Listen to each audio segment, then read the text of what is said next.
কি এটা Dasnagar V road Goalbari.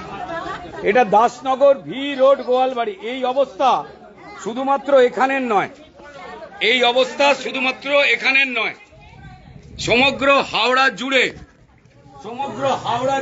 এই জল, এইটা পেরিয়ে মানুষেরা থাকে, এইখানে রোগ জীবাণু তৈরি হয়।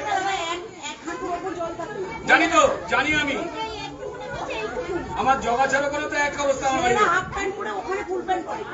জানি তো এখানে তাই অবস্থা। ভদ্রলোকেরা বেরোবে কি করে? বাচ্চাগুলোর অসুখ, বড়দের অসুখ এইখান থেকে বাড়ছে। কর্পোরেশন থেকে শুধু চুরি চুরি আর চুরি। এখানে তৃণমূলের কাউন্সিলর, তৃণমূলের এমএলএ, তৃণমূলের মন্ত্রী, তারা চুরি ছাড়া আর কিছুই করেনি বলেই অবস্থা। এটা আজকে নতুন কোনো ঘটনা নয়।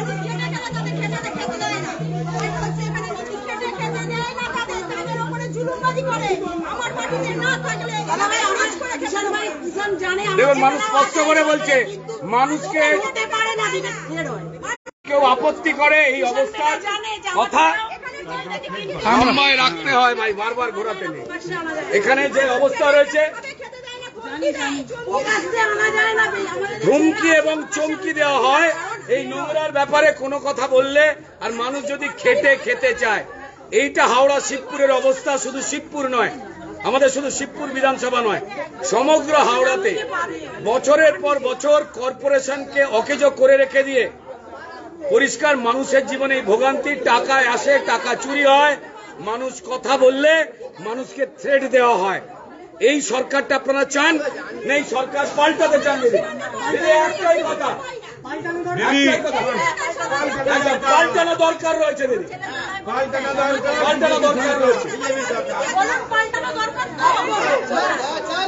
মানুষ চাইছেন পাল্টানো দরকার, এটা সমগ্র হাওড়া চাইছেন। তৃণমূলের চোরেরা এত লুট করেছে, তার একটা লিমিট থাকে। সবাইকে অনুরোধ রয়েছে এই চোরেদের বিরুদ্ধে এখন রাস্তা ঘাট, ড্রেন, পানীয় জল, ভ্যাট, ময়লা, জঞ্জাল সবের টাকা আসে, সেই টাকা তৃণমূল খেয়ে নেয়। এরা কয়লা, বালি, চাকরি খেয়েছে, মানুষের জীবনটাকেও তছনছ করেছে এরা। কোনো কথা বললে দিদিরা বলছেন প্রতিবাদ করলে থ্রেট দেওয়া হয়। যারা থ্রেট দেন তাদের শুধু বলছি, স্যার, যারা থ্রেট দেন বলছি সাবধান হয়ে যান। এত মানুষের বিরুদ্ধে আপনারা ফলো করুন টাইমস নাও খবর।